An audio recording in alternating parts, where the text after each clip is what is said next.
Last month I talked about a couple interview questions that you can ask of every prospective owner to ensure you're only bringing on quality owners. But what happens if you already have a bad owner in place that you're wishing you wouldn't have brought on? How do you get rid of that owner? How do you fire that owner? That's a tough thing, isn't it? Nobody wants to fire a bad client, but sometimes we have to get up the courage to get that done.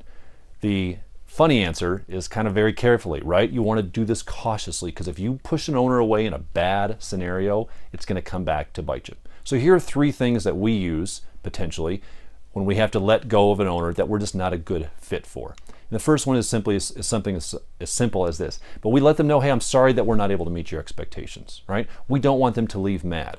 Your goal when firing a bad owner is to make the problem go away as easy as possible. Don't get into an argument. It's not about you being right and making them wrong.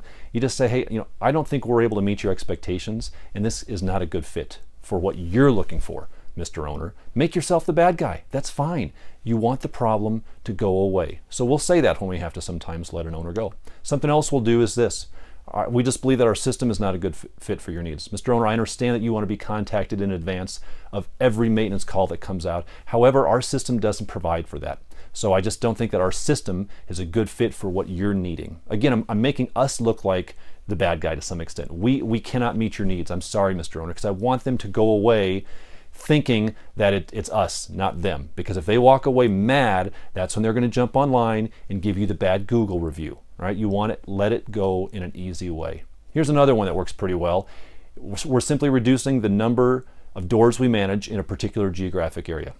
It's not you, it's not even your property. It's just the area in which we manage. We're reducing the scope of our services. Look at it from that side of things. Now, I don't like to fire owners ever. So if we have an owner who's just difficult, one thing we'll sometimes do is we won't fire them, but what we will do is we'll increase their management fee. And we'll increase it to the point that it's worth the headache and hassle for us. Almost any headache, almost any hassle is worth it for some economic gain, right? So sometimes you just need to take that into consideration. And then if you push that management agreement to a price point that they're not willing to pay, well, now they're terminating the relationship with you, which is better because it lets them be the ones in control of the situation, and they're letting you go. They're making the decision to move on. You're not firing them, they're firing you, which in my view is a better way to end the relationship. Here's a typical clause that we'll use when we're looking at increasing a management fee, and we just explain that in the last year we've seen an increase in costs.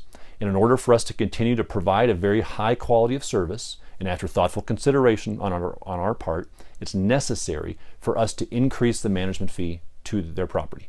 Now you have to time this with the term of your management agreement so that it comes up into play that way. But it's a very easy way to get rid of the bad owners, or to at least ensure that you're compensated effectively for those difficult owners. If you want more information on that, jump on the website, propertymanagementsystem.org. propertymanagementsystem.org. You'll find more information on this, how to get those good owners in on the front end, how to make sure that your business is running successfully.